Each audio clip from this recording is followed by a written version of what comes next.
ప్రభువైన యేసుక్రీస్తు పరిశుద్ధ నామములో మీ అందరికీ శుభములు తెలియచేయచ్చు ఉన్నాను. మీరందరూ ప్రభు యొక్క కృపను బట్టి క్షేమముగా ఉన్నారని ఆశిస్తూ ఉన్నాను. ఈరోజు బలపరిచే వాక్యము లూకా సువార్త 17వ అధ్యాయము 12, 13 వచనములు. ఆయన ఒక గ్రామంలోనికి వెళ్ళుచుండగా 10 మంది కుష్ఠరోగులు ఆయనకు ఎదురుగా వచ్చి దూరమున నిలిచి, యేసు ప్రభువా, మమ్మను కరుణించమని కేకలు వేసిరి. ఈ రోజున 10 మంది కుష్ఠరోగుల యొక్క జీవితము గురించి, వారు పొందుకున్న మేలు గురించి ధ్యానం చేస్తూ ఉన్నాం. 10 మంది కుష్ఠరోగులు ఊరి వెలుపల ఉన్నారు. వారికి ఉన్న రోగాన్ని బట్టి వారు దూరముగా జీవిస్తూ ఉన్నారు. వారు 10 మంది, 9 మంది యూదులు, ఒక వ్యక్తి సమరయుడు. మామూలుగా అయితే వ్యాధి లేని సమయం అయితే 9 మంది వ్యక్తులు ఆ సమరయుడిని దూరంగా పెట్టేవారు.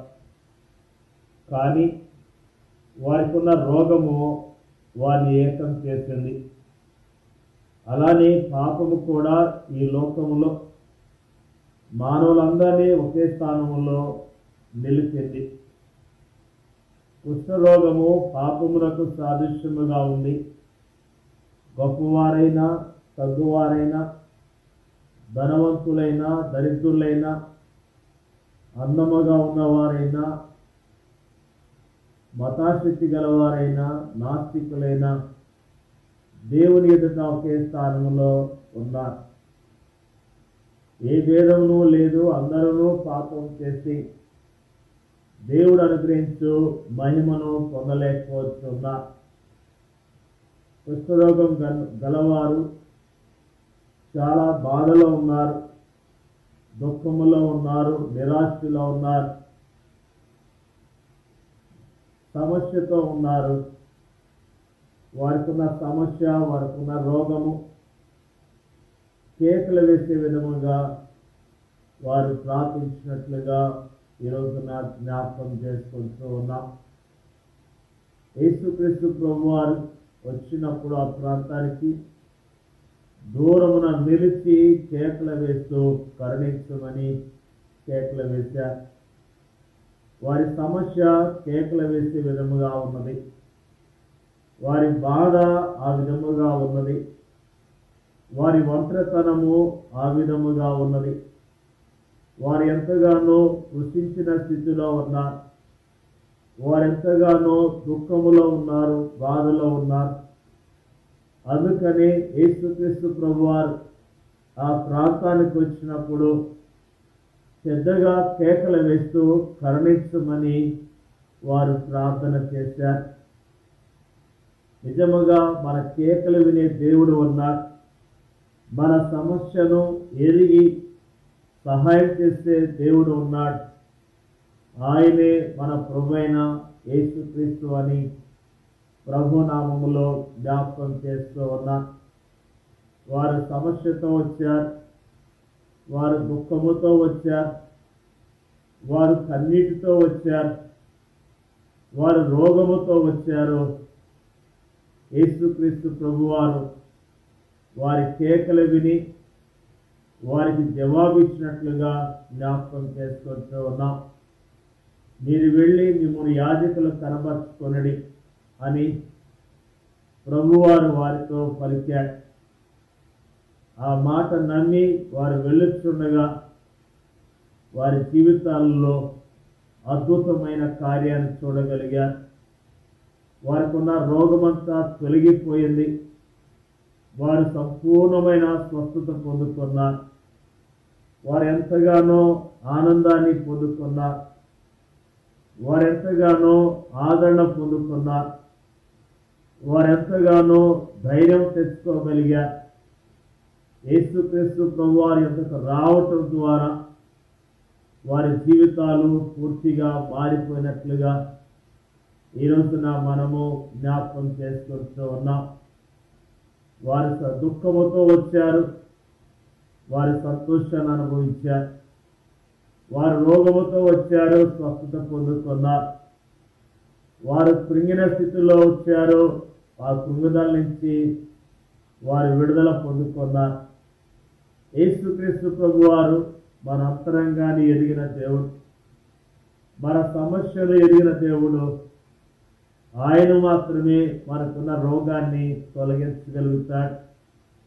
ఆయన మాత్రమే మనకున్న దుఃఖాన్ని తొలగించగలుగుతాడు. వాళ్ళ విశ్వాసముతో వారు ప్రయాణమై వెళ్తున్నప్పుడు యేసుక్రీస్తు ప్రభువారు వారి జీవితాల్లో అద్భుతాన్ని జరిగించిన విషయాన్ని ఈ రోజున మనము జ్ఞాపకం చేసుకుంటూ ఉన్నాం. వారి జీవితాల్లో వారు సంతోషాన్ని పొందుకున్నారు. 10 మంది బాగుపడ్డారు, కానీ 10 మందిలో ఒక్కడు మాత్రమే పరిగెత్తుకుంటూ వెనక్కి తిరిగి వచ్చి యేసు ప్రభు పాదాల మీద పడి ఆయన మ్రొక్కి ఆయన ఘనపరిచాడు, ఆయనను మహిమపరిచాడు. ప్రభు వారు చేసిన ఆ కార్యానికి కృతజ్ఞతాస్తుతులు తెలియజేశాడు. ప్రభుని మహిమపరిచాడు. అతని దృష్టిలో దేవుని కుమార్తెతో పోల్చినప్పుడు దేవాలయాలు, యాజకులు, ఆచార వ్యవహారాలు కేవలము శూన్యమైనవి. ఆ మిగతా 9 మంది దేవాలయంలో మత సంబంధమైన వ్యవహారాల్లో మునిగి తేలుతున్న సమయంలో ఈ వ్యక్తి రక్షకుని ఆరాధిస్తున్నాడు, ఆయన పాదాల చెంత ఆనందిస్తున్నాడు. ప్రేమైన దేవుని యొక్క ప్రజలారా, నీ సమస్య ఎలాంటిదైనా, నీకున్న బాధ ఎలాంటిదైనా, నీకున్న దుఃఖము ఎలాంటిదైనా యేసుక్రీస్తు ప్రభువారు పరిష్కారాన్ని ఇస్తాడని ప్రభు నామములో తెలియజేస్తూ ఉన్నా. నువ్వు ఇంట్లోనే ఉండి కృంగిపోతే నీకెవరు సహాయం చేస్తారు? ఒంటరిగా ఒక్కడివే నలిగిపోతే నీకెవరు సహాయం చేస్తారు? నువ్వు ప్రభు దగ్గర నీ సమస్యను ప్రభు తెలియచే. ప్రభు నీకున్న సమస్యను తొలగించి నిన్ను బాగు చేస్తాడు, నీకు సంతోషాన్ని ఇస్తాడు, ఆనందాన్ని ఇస్తాడని ప్రభు నామములో తెలియజేస్తూ ఉన్నా. ఈరోజే ప్రభు దగ్గర నీ సమస్యను ప్రభు తెలియచే. ప్రభు నీ జీవితాల్లో సంతోషాన్ని, సమాధానాన్ని, ఆనందాన్ని ఇస్తాడు. ప్రభు మీద ఆధారపడమని ప్రభు నామములో తెలియజేస్తున్నా. దేవుడికి వాక్యాన్ని దీవించిన గాక. పరిశుద్ధులైన మా తండ్రి, జీవం కలిగిన మా ప్రభువా, మమ్మల్ని ఎంతగానో ప్రేమిస్తున్నందుకు నీ స్తోత్రాలు. మానవులైన మమ్మల్ని ప్రేమించావు ప్రభువా. మానవులైన మా దుఃఖాన్ని అయా తొలగించడం కొరకు, మాకున్న రోగాలు తొలగించడం కొరకు, మాకున్న సమస్యలను పరిష్కరించడానికి పరలోక రాజ్యాన్ని వదిలి మానవుడిగా ఈ లోకానికి వచ్చావు ప్రభువా. నీ స్తోత్రాలు. మానవులందరినీ ప్రేమించావు కాబట్టి మానవులందరి కొరకు సిలువలో రక్తాన్ని చిందించి మరణించి 3వ దినాన్ని తిరిగి లేచావు ప్రభువా. నీ స్తోత్రాలు.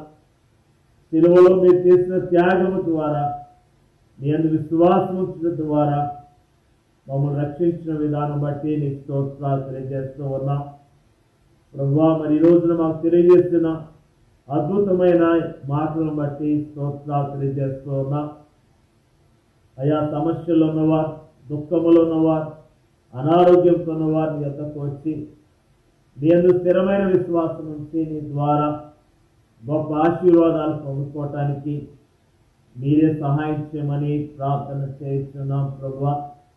మా దేశములో ఒంటరితనంతో కుమిలిపోతున్న, దుఃఖముతో, రోగాలతో బాధపడుతున్న వారిని కరుణించమని ప్రార్థన చేస్తున్నాం ప్రభువా.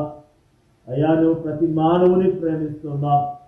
నీ యొద్దకు వస్తే ఆశీర్వదిస్తావు కాబట్టి నీ యొద్దకు వచ్చే సమస్యలను పరిష్కరించుకొని నీ నామములో దీవించబడతాను సహాయం చేయమని యేసుక్రీస్తు పరిశుద్ధమైన నామములో అడిగి వేడుకొంచున్నాను తండ్రి. ఆమేన్.